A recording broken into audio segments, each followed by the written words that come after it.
કેમ છો? અંગ્રેજી બોલતી વખતે ઘણીવાર એવું થાય છે ને કે ધીસ વાપરવું કે ધેટ કન્ફ્યુઝન થાય છે. અરે એમાં ગભરાવાની કોઈ જરૂર નથી. આજે આપણે આ બે શબ્દોને એટલી સરળ રીતે સમજીશું કે પછી ક્યારેય ભૂલ નહીં પડે. તો ચાલો આપણે સાથે મળીને આ કન્ફ્યુઝન દૂર કરીએ. આ જ છે એ સવાલ, આ કે પેલું, ક્યારે ધીસ કહેવું અને ક્યારે ધેટ. ભલે આ શબ્દો નાના લાગે પણ સાચી જગ્યાએ ન વપરાય તો અર્થનો અનર્થ થઈ શકે છે. પણ ફિકર નોટ, આજે આ નાનકડી પણ મહત્વની વાતને એકદમ પાકી કરી લઈએ. તો ચાલો એકદમ બેઝિકથી શરૂ કરીએ.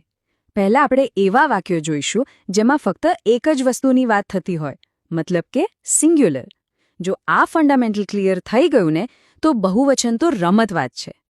ઓકે, તો પહેલો અને સૌથી અગત્યનો નિયમ, જે વસ્તુ આપણી પાસે છે, નજીક છે, જેને આપણે આમ હાથ લગાડી શકીએ, એવી કોઈ પણ એક વસ્તુ માટે હંમેશા ધીસ વપરાય. સિમ્પલ, નજીક તો ધીસ, બસ આટલો જ યાદ રાખવાનું છે.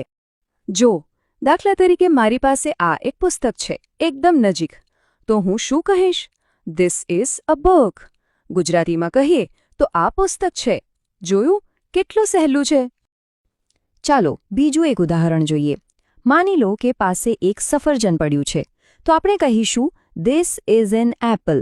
હવે અહીં એન કેમ આવ્યું એ એક અલગ નિયમ છે, કારણ કે એપલનો ઉચ્ચાર સ્વરથી શરૂ થાય છે. પણ આપણો મુખ્ય મુદ્દો શું છે? સફરજન નજીક છે એટલે ધીસ આવ્યું, બરાબર? અને એવું નથી કે આ નિયમ ખાલી નિર્જીવ વસ્તુઓ માટે જ છે.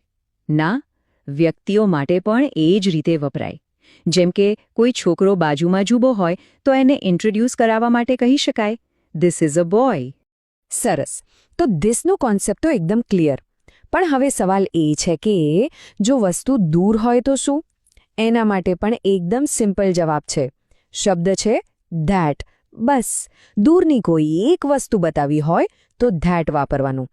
કલ્પના કરો કે આપણે બારીમાંથી બહાર જોઈ રહ્યા છીએ અને દૂર એક ઝાડ દેખાય છે. તો આપણે શું કહીશું? આપણે ઈશારો કરીને કહીશું ધેટ ઇઝ અ ટ્રી. મતલબ પેલું ઝાડ છે. કેમ ધેટ? કારણ કે એ આપણાથી દૂર છે. અથવા તો જુઓ, આકાશમાં પેલું વિમાન ઉડી રહ્યું છે, એ તો ઘણું દૂર છે, રાઈટ? તો બસ એના માટે વાક્ય બનશે that is an aeroplane. Simple logic છે. દૂર છે તો ધેટ. યાદ છે પેલો છોકરો જે નજીક હતો? એના માટે આપણે ધીસ ઇઝ અ બોય વાપર્યું હતું. હવે એ જ રીતે જો કોઈ છોકરી થોડે દૂર ઊભી હોય તો આપણે કહીશું ધેટ ઇઝ અ ગર્લ, એટલે કે પેલી છોકરી છે. જોયું, નિયમ બધે એકસરખો જ લાગુ પડે છે. ચાલો તો અત્યાર સુધી એક એક વસ્તુની વાત કરી. ધીસ અને ધેટ તો બરાબર સમજાઈ ગયું. પણ જો વસ્તુઓ એક કરતાં વધારે હોય તો? એટલે કે પ્લુરલ, બહુવચન હોય તો? સારો સવાલ છે. ચાલો એનો પણ જવાબ શોધીએ. ઓકે, તો સિંગ્યુલર એટલે કે એક વચન તો કમ્પ્લીટ. હવે વારો છે બહુવચનનો.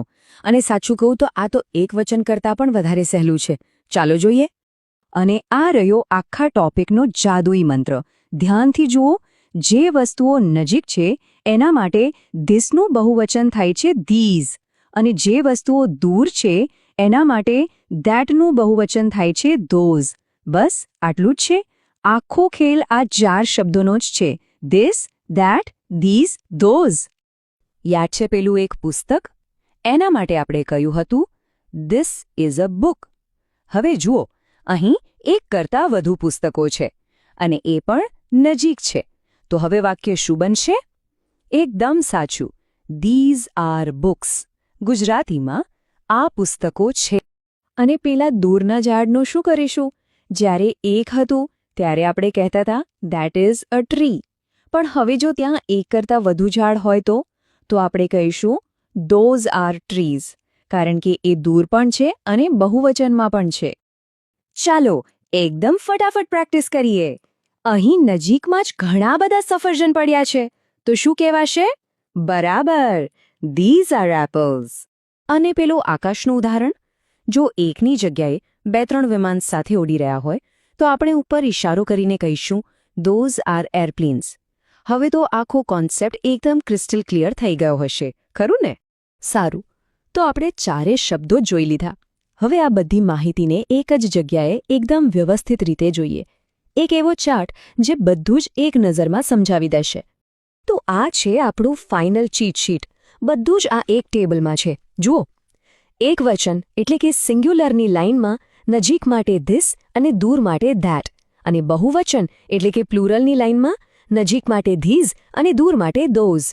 બસ આ 4 ખાના યાદ રાખી લો એટલે કામ થઈ ગયું. આનો એક સ્ક્રીનશોટ પાડીને રાખવા જેવું છે, જેથી ફટાફટ રિવિઝન થઈ જાય. તો બસ હવે વારો છે પ્રેક્ટિસ કરવાનો. અત્યારે જ આસપાસ નજર ફેરવો. શું દેખાય છે? જે નજીક છે એના માટે ધીસ કે ધીઝ વાપરીને મનમાં વાક્ય બનાવો. જે દૂર છે એના માટે ધેટ કે ધોઝ વાપરો. આ કોઈ અઘરો નિયમ નથી. આ તો રોજિંદા જીવનમાં વાતચીત કરવાની એક રીત છે. જેટલું વધારે વાપરશો એટલું જ પાકું થતું જશે. તો હવે પછી જ્યારે પણ કોઈ વસ્તુ બતાવવી હોય ત્યારે આ 4માંથી કયો શબ્દ વાપરશો?